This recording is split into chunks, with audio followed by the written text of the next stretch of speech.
Imagine being a boy, ripped from your family, stripped of your future, and sent into a world where power meant cruelty and survival depended on silence. In ancient Rome, some emperors demanded more than obedience. They demanded control over lives in the most shocking ways. Castrated boys, chosen for their innocence and vulnerability, were forced into a life of unimaginable suffering, their bodies and fates reshaped by the whims of rulers. Tonight, we uncover what truly happened behind closed doors that eye in the vast and powerful world of ancient Rome. Emperors ruled with absolute authority, their decisions shaping the lives of millions. Among the many ways they exercised their power, one of the most shocking, and least discussed, was their treatment of castrated boys. These children, often kidnapped or sold into servitude, were taken from their families and subjected to a procedure that changed everything about their lives. Castration was not only a physical act, it was a tool of control, a way to shape young bodies and minds for the emperor's personal and political purposes. The boys who endured it were thrust into a world where their worth was measured by obedience and usefulness, and where cruelty often masqueraded as privilege. Roman society was complex and hierarchical. Slavery, patronage, and political maneuvering were part of everyday life, but within the emperor's inner circle, the stakes were even higher. Castrated boys, sometimes referred to as eunuchs, were often placed in positions of service in palaces, temples, or imperial households. They might be trained in arts, administration, or ceremonial duties, their voices and bodies forever altered, yet their humanity largely ignored. While some were prized for their beauty and loyalty, many were also victims of exploitation, living under constant fear of punishment, neglect, or worse. Historical records reveal that emperors like Nero, Caligula, and Domitian exercised both fascination and cruelty toward these boys. Some were kept as attendants or companions, serving as symbols of imperial control. Others were tasked with guarding treasures, performing rituals, or entertaining the elite.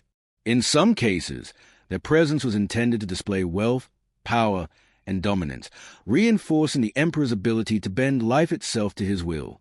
Modern historians often describe the phenomenon as a grim combination of political strategy, personal obsession, and systemic abuse, highlighting how the most vulnerable were subjected to the desires of those at the very top of Roman society. The lives of these castrated boys illuminate a darker side of Roman history, a reality that contrasts sharply with the grandeur of marble temples, triumphal arches, and imperial pageantry. Their stories are ones of resilience, survival, and tragedy, hidden behind the splendor of empire. Tonight, we step into their world, following their journeys from innocence to captivity, from fear to survival, and sometimes to moments of unexpected influence. Where are you watching from, and what time is it right now? Let us know in the comments. And if you enjoy dark history stories like this, subscribe to the channel, like the video, and share your feedback in the comments. The story begins in the bustling streets of Rome, where merchants called out their wares, chariots clattered over cobblestones, and the scent of spices mingled with the stench of the Tiber. Among the city's many inhabitants were boys like Marcus, barely 12, whose lives had been stolen before they even understood what it meant to be free. He had been taken from his village in the provinces, sold to a wealthy household, and ultimately delivered to the emperor's palace. The first time Marcus saw the emperor, he was struck not by awe but by a deep, sinking terror, for he understood that this man held the power to reshape his body, his voice, and his destiny. He had heard whispers of other boys, some bold, some obedient, some whose names had vanished entirely, swallowed by the corridors of marble and shadow. Each whisper carried a lesson. Compliance meant survival. Disobedience meant disappearance. Marcus was forced into the waiting arms of attendants who guided him through a labyrinth of halls filled with opulence and fear. They taught him the rules of silence, of posture, of appearing useful without drawing attention. Nights were the hardest. The palace corridors were quiet, yet the air was thick with suppressed cries muffled by stone walls, reminding him constantly of what might await if he misstepped. He learned quickly that the slightest error could bring punishment, that the emperor's gaze, even when absent, could still be felt. Then came the day of the operation, a procedure master's honor, performed in secrecy, behind closed doors, with no compassion, no warning beyond the cold words of those who had been trained to carry out the emperor's will. The pain was immense, the fear overwhelming, and yet Marcus endured, driven by instinct and the faint hope that survival might someday mean freedom, or at least a life of some measure. Afterward, He was placed among the other castrated boys, young eunuchs trained for service, each carrying their own horror, their own shattered innocence. They were dressed in fine garments, given new names, and instructed in arts and rituals intended to make them indispensable to the emperor. Their movements were choreographed, their voices controlled, their identities slowly stripped away until they became instruments of the imperial will rather than children of the provinces.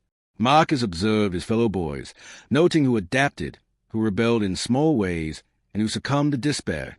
Some learned to navigate the palace hierarchy, whispering secrets, carrying messages, or entertaining guests. Others were broken by the constant demands and hidden threats.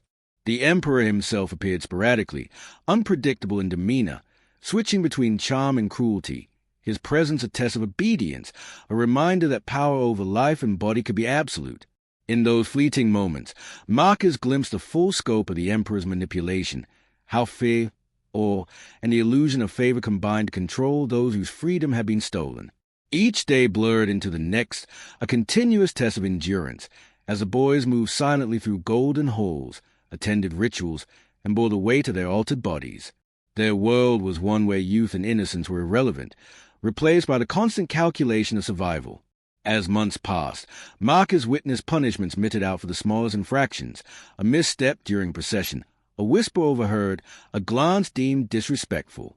Some boys vanished suddenly, removed in silence, leaving behind only questions and terrified speculation.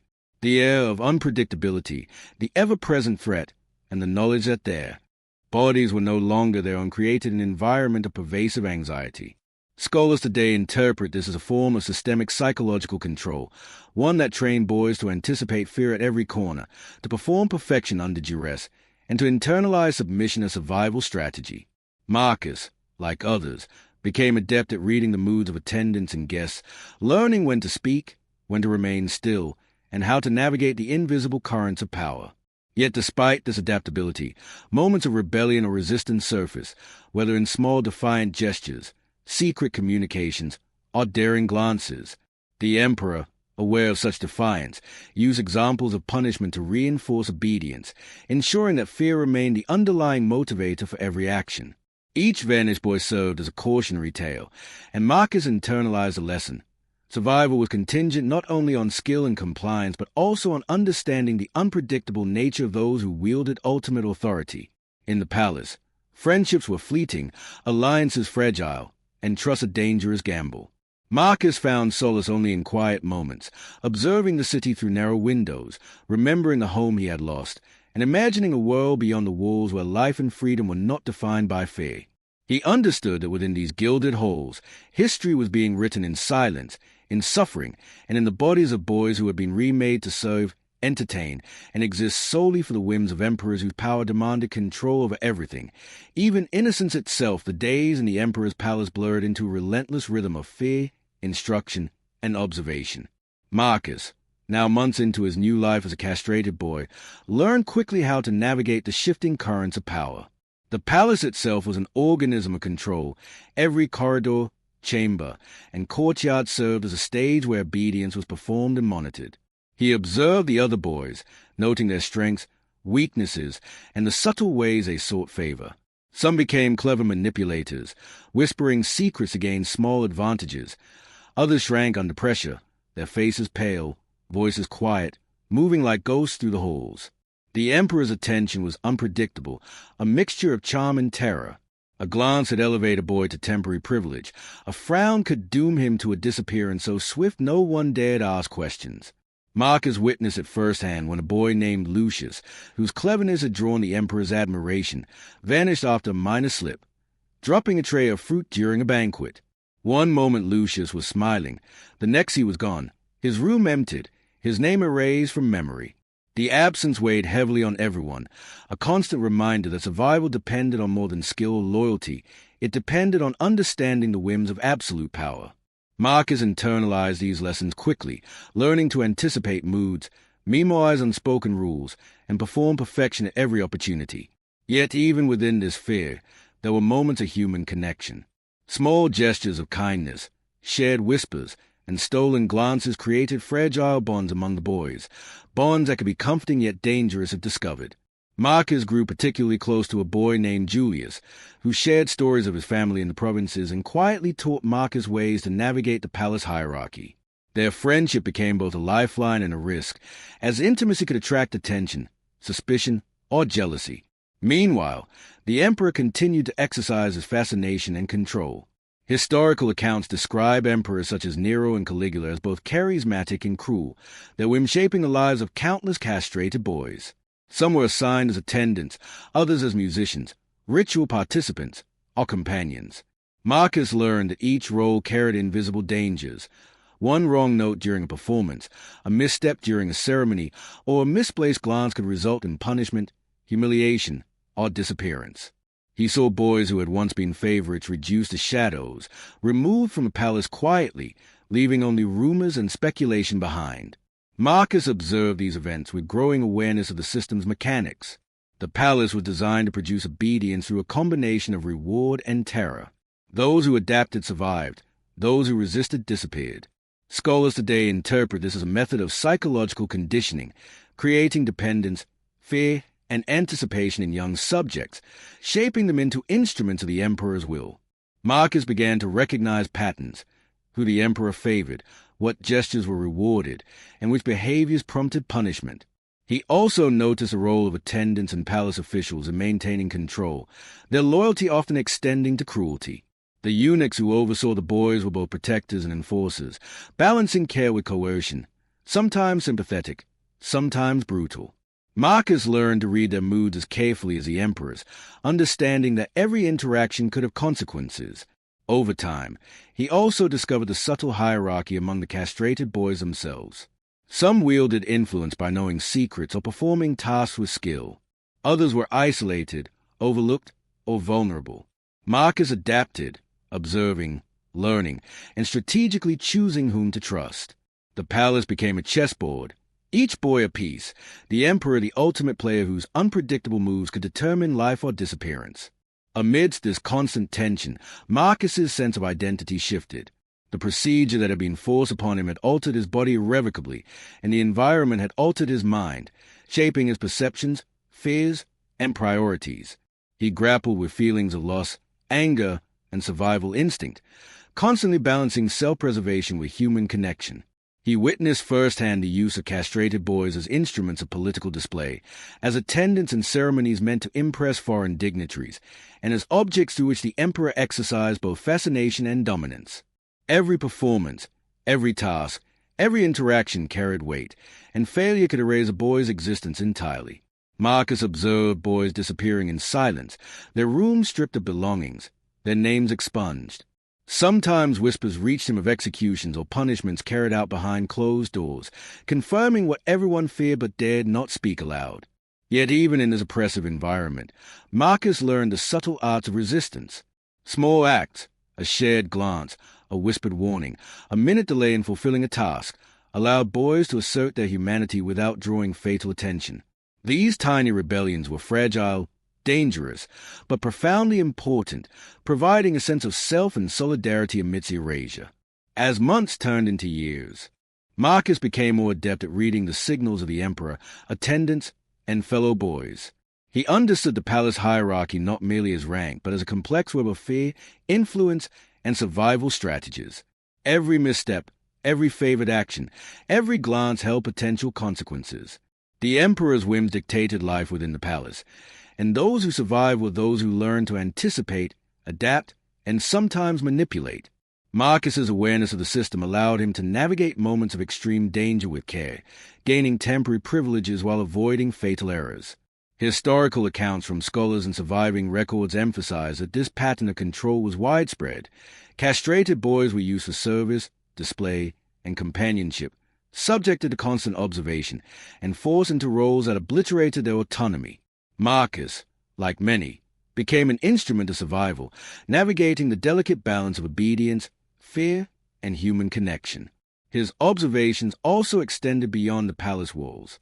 He heard rumors of other boys in different households, temples, and regions who had endured similar procedures, training, and surveillance. The pattern was systematic.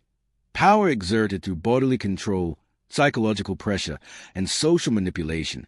Marcus came to understand that the emperor's golden halls were not simply a place of wealth and ceremony. They were a laboratory of authority, where the limits of obedience, endurance, and submission were tested daily. And yet, amidst the fear, the disappearances, and the strictures, Marcus retained a sense of self, a recognition of the injustice, and a flicker of hope that survival might allow him to bear witness. Each day, each task, each interaction reinforced the stakes. Obedience, silence, and vigilance were necessary, yet human connection and memory became acts of quiet defiance. Marcus's experiences, viewed through modern eyes, reveal parallels to psychological conditioning and systemic abuse. Fear, reward, surveillance, and unpredictability combined to create an environment in which the young boy's autonomy was stripped while their compliance was trained. Marcus, through observation, adaptation, and resilience, became not only a survivor but a witness, carrying in memory the names and stories of those who vanished, ensuring that even if their lives were erased from record, their experiences were not forgotten.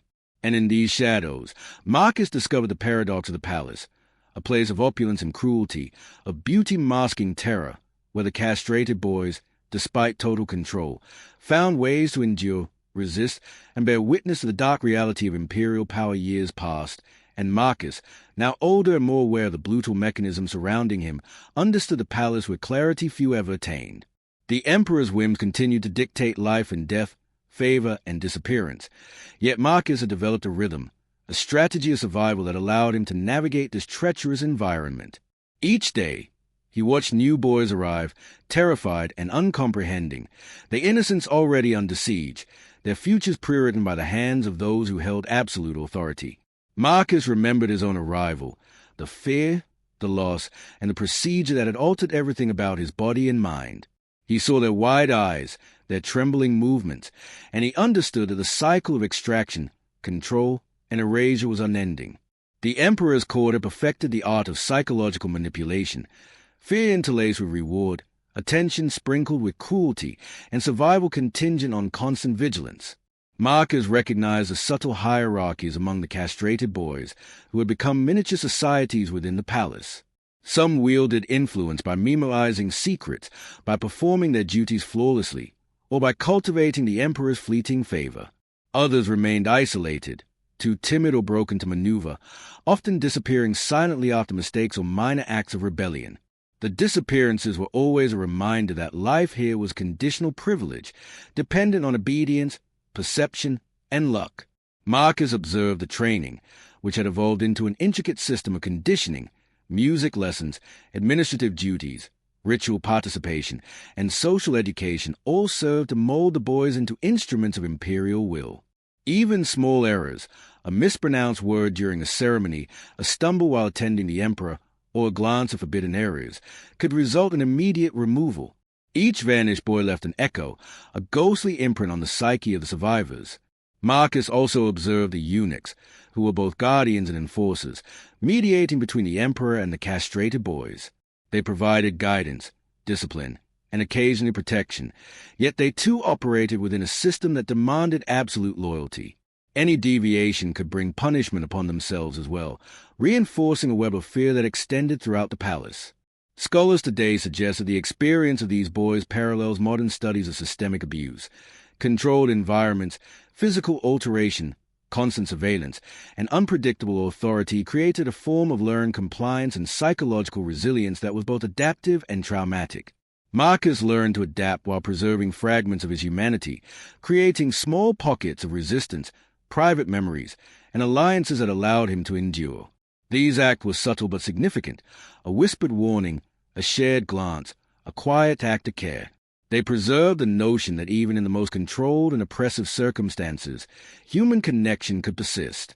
Over time, Marcus witnessed a rise and fall of new favorites, the ebb and flow of the emperor's attention, and the silent, swift removal of those who failed to meet expectations. Each loss reinforced a harsh lesson. Survival required not only skill but constant awareness, adaptability, and a careful balance of fear and obedience. Marcus also reflected on the broader implications of the system. The castrated boys were used as instruments of imperial display, companions, attendants, and performers. Their altered bodies, voices, and identities were tools to reinforce authority, power, and the spectacle of control. The emperor's fascination and cruelty intertwined, creating a cycle in which obedience was rewarded only temporarily, and any perceived disobedience threatened erasure. Marcus became attuned to the signals of danger, learning when to speak, when to remain silent, and how to maintain composure even under extreme scrutiny. He observed that even small deviations, acts of humor, curiosity, or empathy, could be misinterpreted and punished, making self-control a vital survival skill. Despite the relentless oppression, Marcus and a few other boys maintained a fragile sense of self, creating mental refuges, holding on to memories of their families, and quietly acknowledging the existence of each other as real human beings, not just instruments. The palace, magnificent and terrifying, became a study in the extremes of human control, demonstrating the ways absolute power can manipulate, erase, and reshape lives. Marcus's endurance, observation, and cautious agency allowed him to survive where countless others vanished, and his memories became a repository of witness, a record of vanished boys, of cruelty hidden behind opulence, of systemic abuse executed in plain sight. Each day carried new challenges, unexpected inspections, the arrival of new boys, the shifting moods of attendants and eunuchs, and the unpredictability of the emperor himself. Marcus navigated these dangers, preserving his life while remembering those who did not survive. He witnessed the psychological impact of constant surveillance and physical alteration, understanding how the system worked to strip identity and enforce compliance. Marcus's story illustrates both human resilience and the profound cost of power wielded without restraint. He retained his ability to think, feel, and observe, even as others were removed silently, leaving only shadows and whispers. In this environment, memory became both a weapon and a refuge.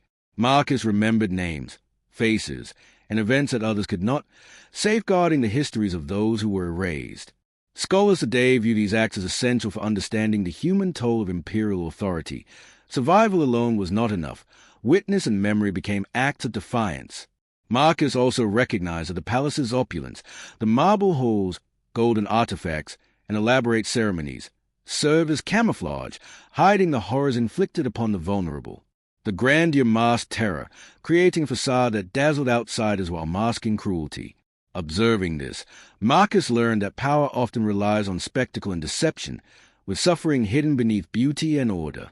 His survival, endurance, and memory exemplify the delicate balance between adaptation and resistance, showing how individuals navigate oppressive systems while retaining fragments of identity and humanity. Marcus grew older, his understanding deeper, and his resolve strengthened. He realized that the emperor's golden halls could erase bodies, but not entirely the memory of those who endured.